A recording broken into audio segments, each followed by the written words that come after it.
everyone, my name is Alfonso Hinojosa. I am a filmmaker and a 3D generalist from Monterrey, Mexico, and I am very grateful for the opportunity to be able to speak about my experience using Reallusion tools to direct Songbirds.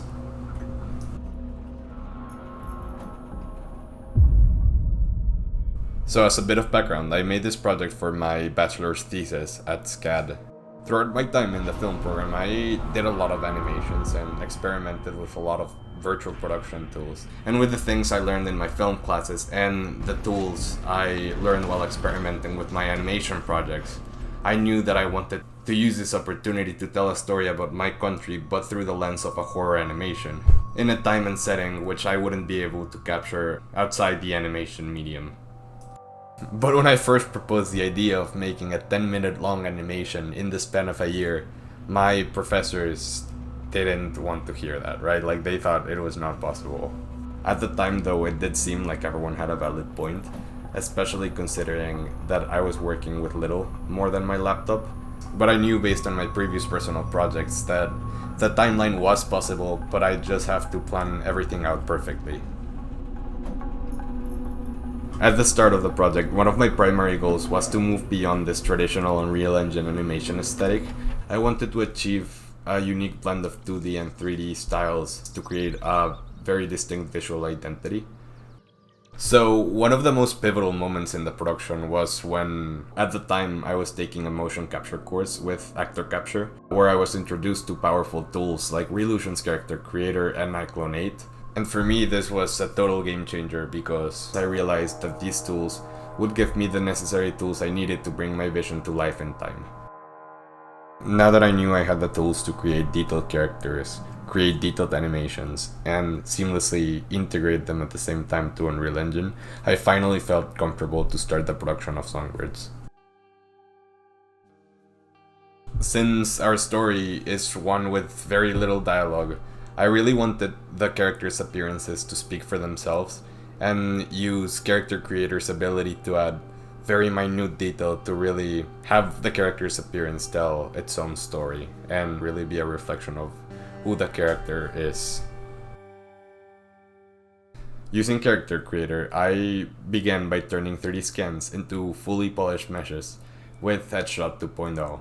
And this was really useful because for someone like me who wanted to achieve this stylized 3D look, that feature was priceless because I could really turn anything into a highly detailed character. Other features from Character Creator that I really appreciated was the ability to select every component of the face and adjust these through sliders or with sculpting tools to really give each character their own unique personality.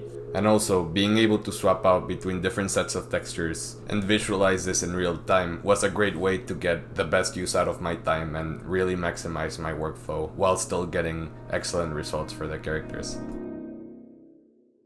Since I was using metahumans as well for this process, I was also able to take advantage of Reallusion's Unreal Engine plugins to quickly bring all these textures and characters I worked on back into Unreal Engine.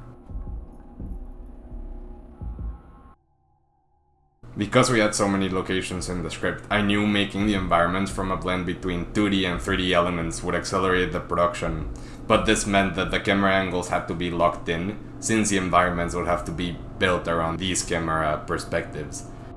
Using Unreal Engine's materials, I then displaced these 2D images into themselves while building a 3D foreground around them, where I would place the cameras, place the lights, and have the characters interact with each other.